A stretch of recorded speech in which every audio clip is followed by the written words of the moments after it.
हरिओम।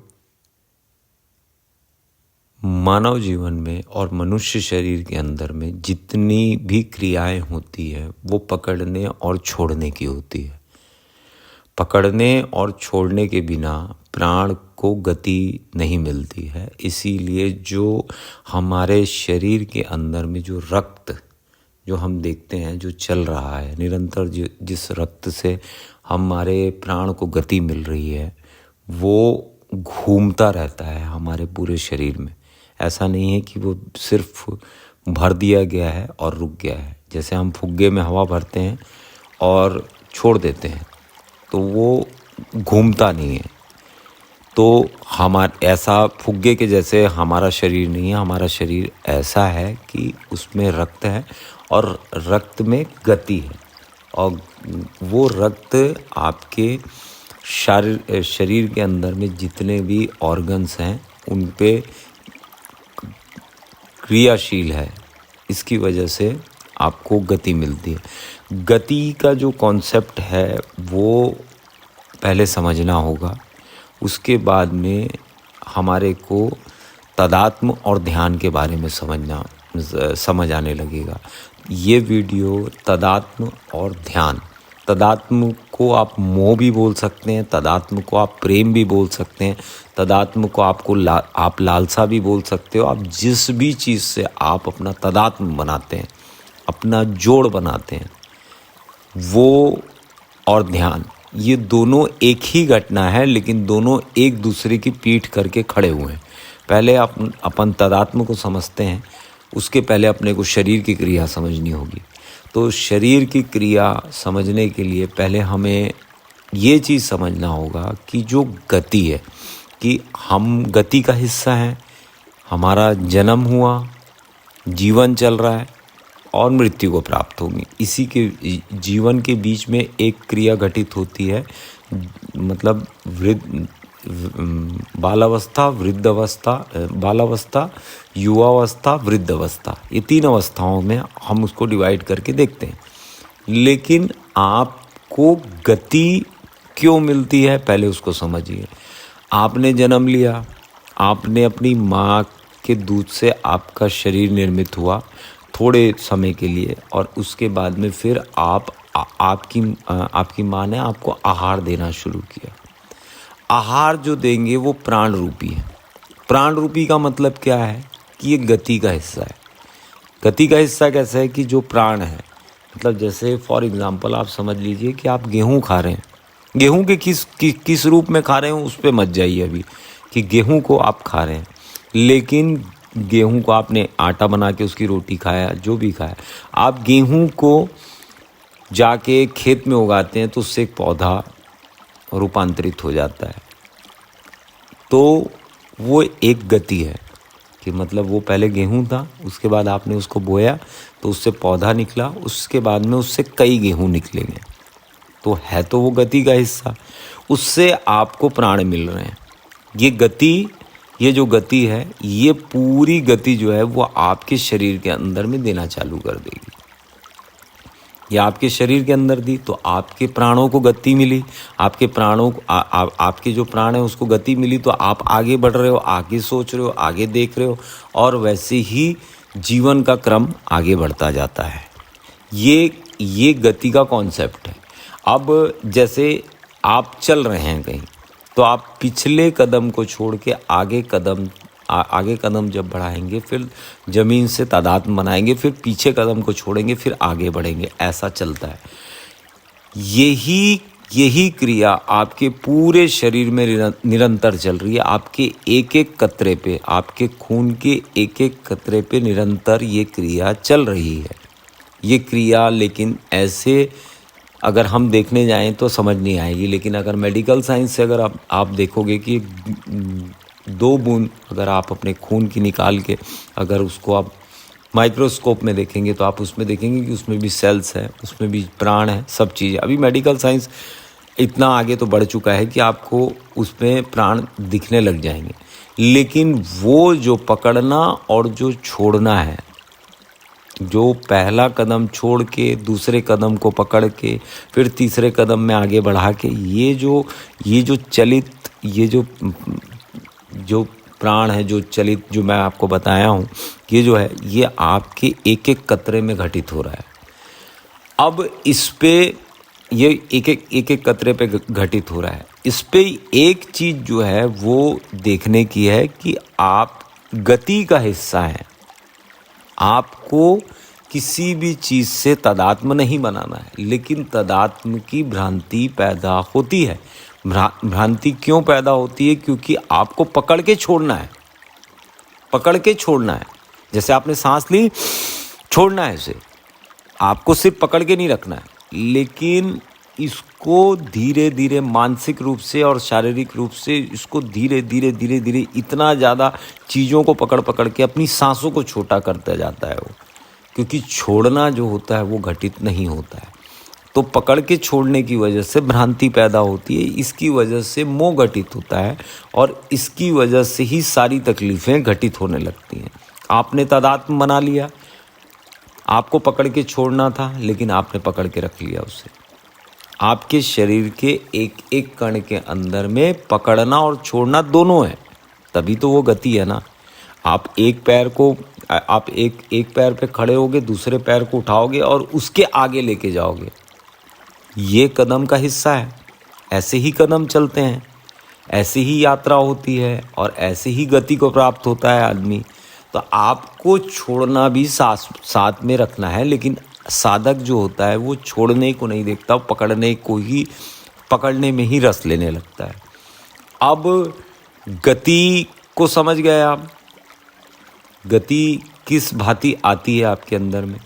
अब इस भांति जो पकड़ना जो होता है, अब मैं आपको बताता हूँ कि भ्रांति कैसे पैदा होती है। कि जैसे आप गए, आपने किसी के लिए कुछ किया, तो आपकी इच्छा होगी कि वो भी मेरे लिए कुछ करे, या उसका जो ओपिनियन मेरे लिए रहे, या मैंने उसके लिए कोई चीज़ किया है तो वो भी मेरे लिए कुछ ऐसा करे। तो वहाँ पर पकड़ आ गई आपकी, आपने कामना की।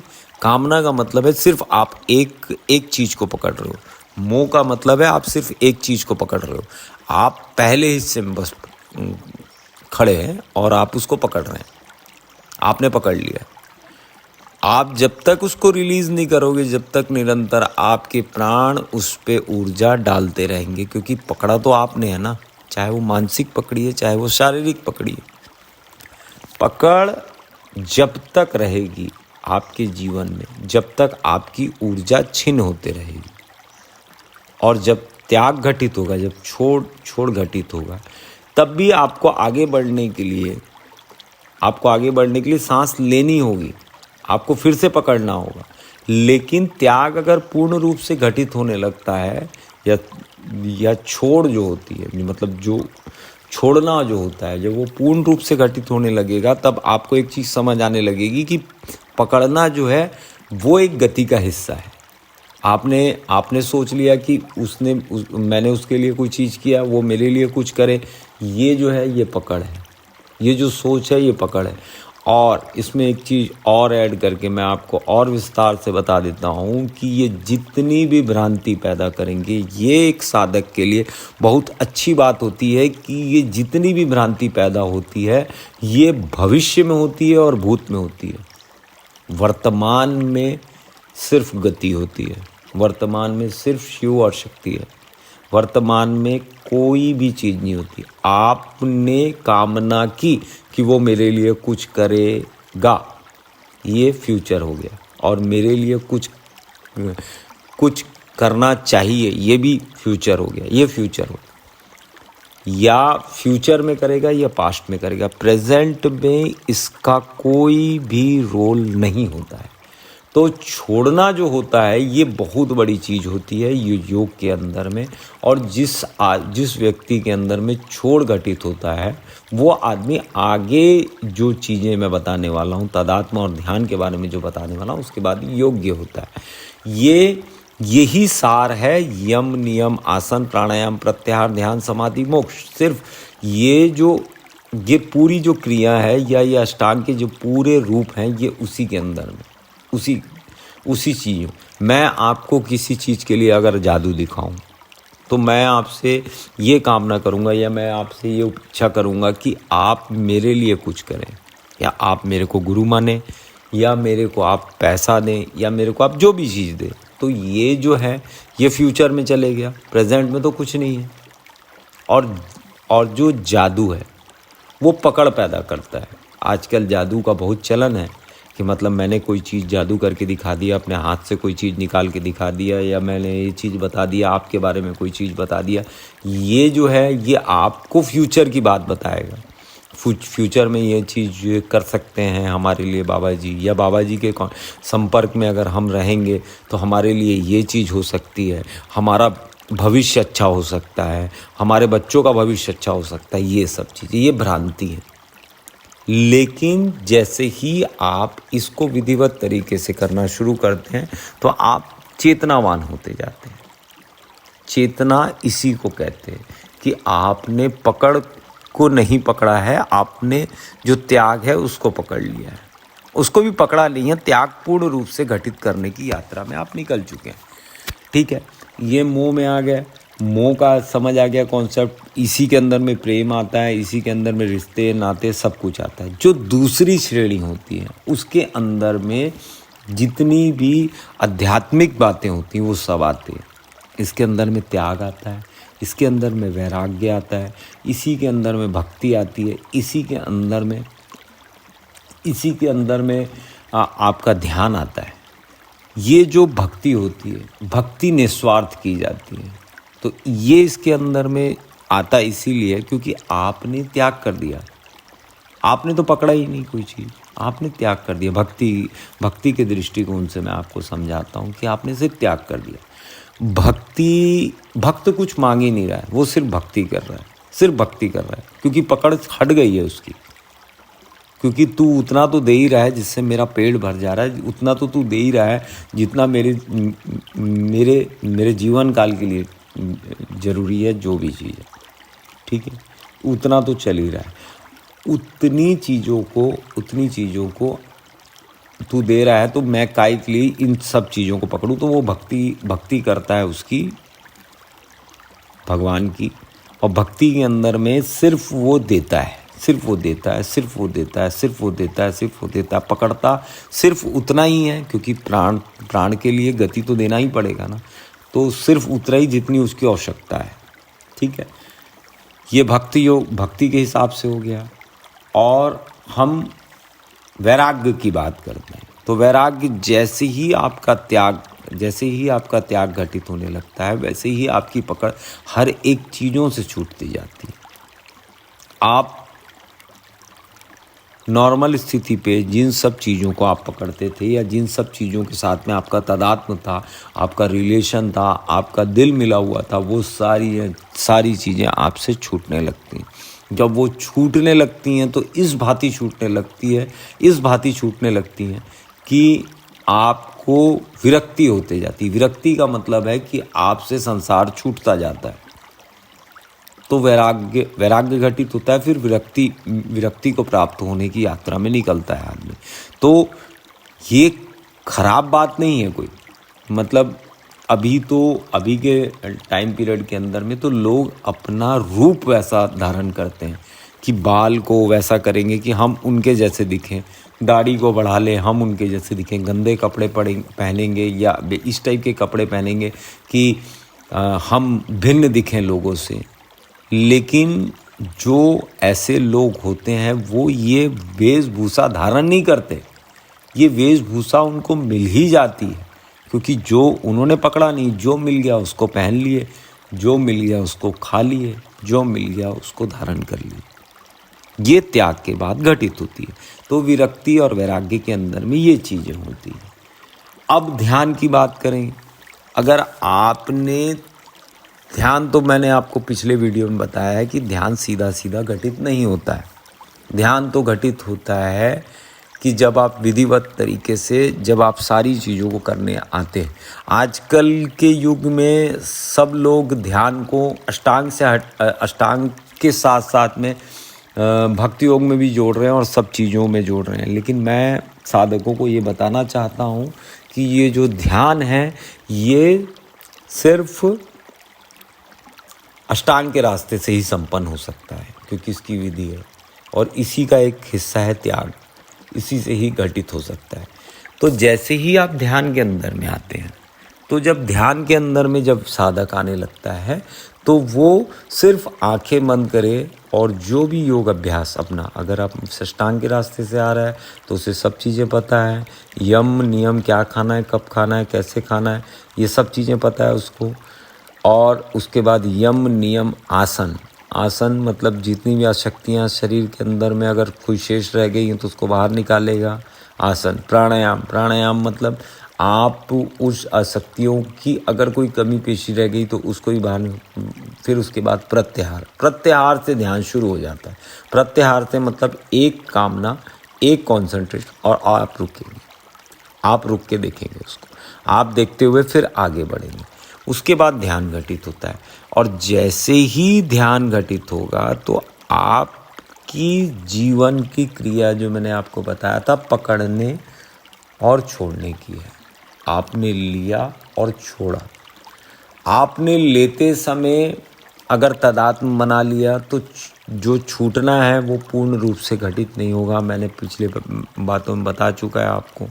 तो लेना और जो छोड़ना है, जो छोड़ना है आप लेने में, क्योंकि इंद्रियां हैं, इंद्रियां सारी चीज़ों से संकेत देती है आपके शरीर को, आपके मन को, आपकी आत्मा को। तो आपको ये सब चीज़ों को नहीं देखना है।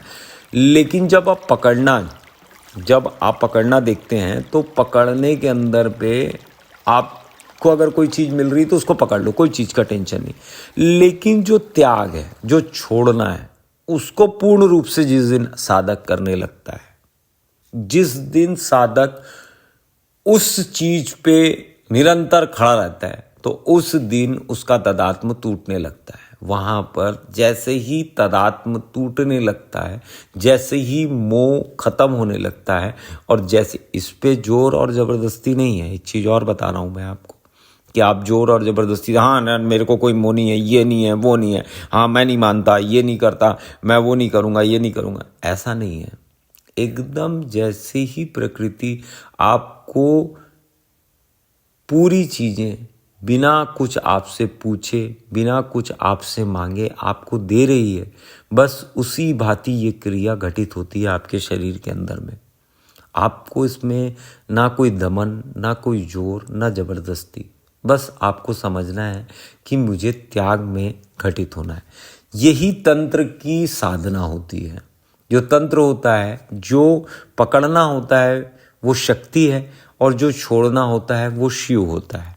इसीलिए आप देखना कि जो शिव होता है, शक्ति से होते हुए ही शिव तक जाया जाता है। जो शिवलिंग होता है वो बीच में है, उसके इर्द गिर्द का घेरा शक्ति का हुआ होता है। तो जलहरी जो होती है उससे अगर आप चलते हुए जाओगे तो जलहरी से होते हुए ही जाना होगा। आप निरंतर त्याग को करते रहेंगे तभी आप शिव तक पहुंच पाएंगे। अगर आप निरंतर त्याग नहीं किया है आपने तो आप शक्ति तक ही सीमित रह जाएंगे। शक्ति तक सीमित होना आपकी यात्रा का सार नहीं है।